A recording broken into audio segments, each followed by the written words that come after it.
जिस दिन इन्होंने कहा था ना 6 दिन के बाद मैं आऊंगा दोबारा, तो मैंने एक ट्वीट किया था, ना नोमन तेल होगा और ना राधा नाचेगी। मैं आपको ये बता रहा हूं कि इमरान खान 6 दिन बाद क्या 6 महीने बाद भी नहीं आने वाला। अव्वल तो पहले तो जुर्रत करे पेशावर से तो निकले ना, फनी गाला की तरफ आए ना।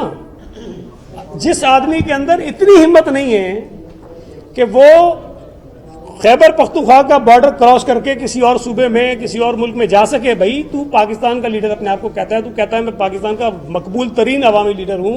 और भाई जल्द से तू बलोचिस्तान में भी कर, तू पंजाब में भी कर, तू सूबा सिंध में भी कर, तू इस्लामाबाद में भी आके कर। ये कभी 4 सदा में, कभी पेशावर में, तो कभी मर्दान में, तो कभी किसी और जगह जो करने का सिलसिला है वो ख़त्म करे। मैं आपको ये बता रहा हूँ कि इमरान खान अब पाकिस्तान की सियासत का एक साबिक बाब है, उसका चैप्टर क्लोज हो गया है। वो एक फितना, एक फसाद इस मुल्क की सियासत में शायद अगले कुछ बरसों तक ज़रूर रहेगा। इमरान खान जितने भी इंतखाबात आगे होंगे उसमें हर इंतखाब में उसका अशर बुरा होगा और इमरान खान उस नताइज को नहीं मानेगा। इमरान खान इलेक्शन का मुतालबा उस वक्त कर रहा था जब वो चीज़ उसके हाथ से निकल गई। हम कह रहे थे इलेक्शन करा, वो नहीं करा रहा था।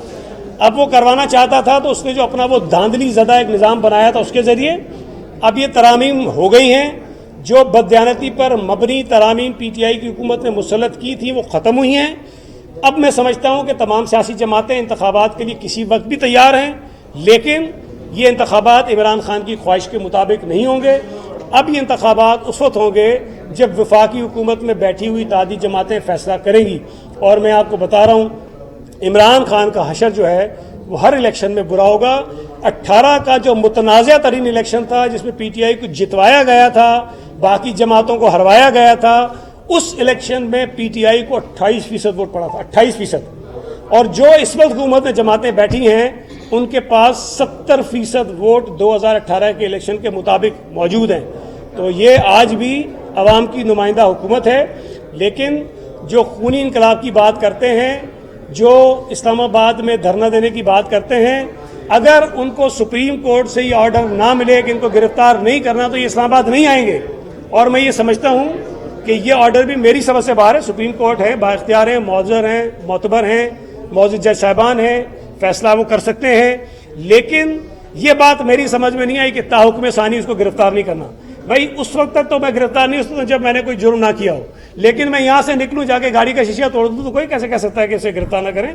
तो कानून की अगर कोई वायलेशन करता है तो मैं समझता हूँ कि एडवांस में कोई अदालत उसको जमानत नहीं दे सकती कि आप गिरफ्तार नहीं होंगे। लेकिन उसके बावजूद मैं समझता हूँ कि इमरान खान को हिम्मत करनी चाहिए, जुर्रत करनी चाहिए, पेशावर से आगे बढ़ना चाहिए। फनी गाला में उसका अपना महल है, वहाँ कर रहना चाहिए। और बजाय इसके कि वो अपनी जो बेगम है, सुना है उसको भी उन्होंने शायद पेशावर बुला लिया है, तो वो आएँ अपने घर पे और अपने जो बच्चे लंदन में उनको भी बुलाएं। जिस तरह वो ब्यूरोक्रेट्स को कहता है, रिटायर्ड फौजियों को कहता है, पता नहीं और किस किस को कहता है कि अपने बीवी बच्चों समेत आओ। भाई मैं अगर पीपल्स पार्टी के जलसों में कहता हूँ ना सभाएं, तो सबसे पहले मेरी फैमिली जाती है।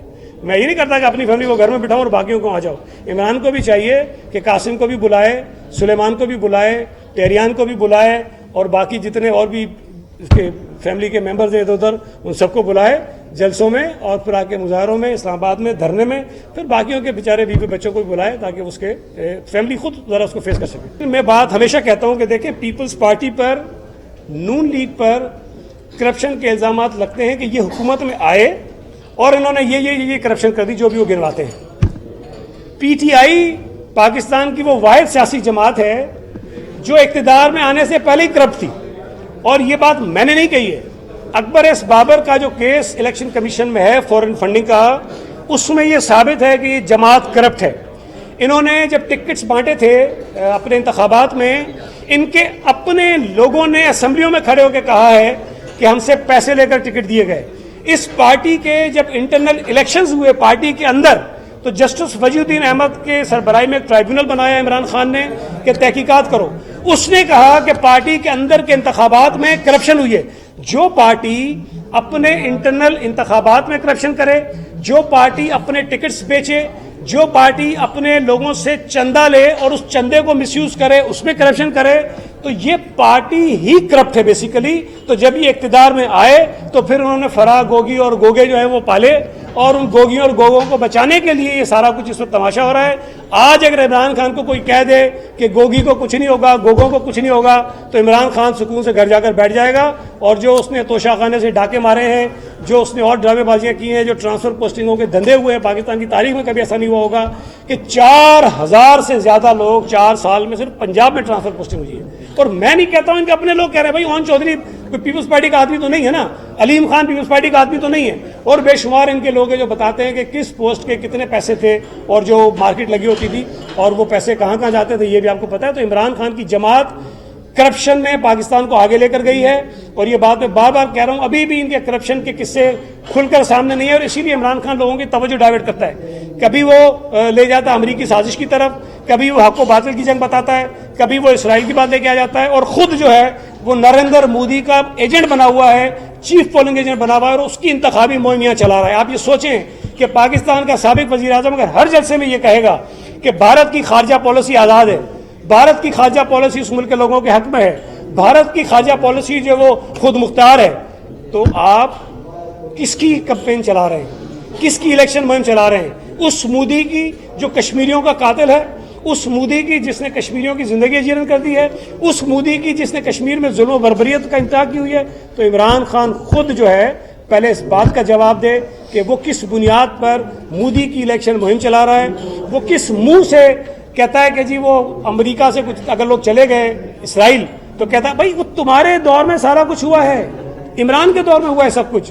वो खातून जिनकी वो बात करता है, उसने आज भी ट्वीट किया था भाई मैं तो अली जैदी के लिए भी काम करती रही हूँ, तुम्हारे लिए भी मैं फंड्स इकट्ठे करती रही हूँ, और इल्ज़ाम जो है वो इस हुकूमत पर लगाता है। तो सिवाय झूठ के इस आदमी ने बोलना कुछ नहीं है, और ये बोलता रहा। अल्लाह उन तमाम लोगों को राह रास्त पर लेकर आए जो इस वक्त इमरान खान के झूठ में बह जा रहे हैं और उसके पीछे चल रहे हैं। लेकिन वक्त आएगा कि इंशाल्लाह ताला इमरान का सारा झूठ बेनकाब होगा, और गोगियां और गोगे जो गुल खिला के गए पीटीआई के दौर में, वो भी सबके सामने।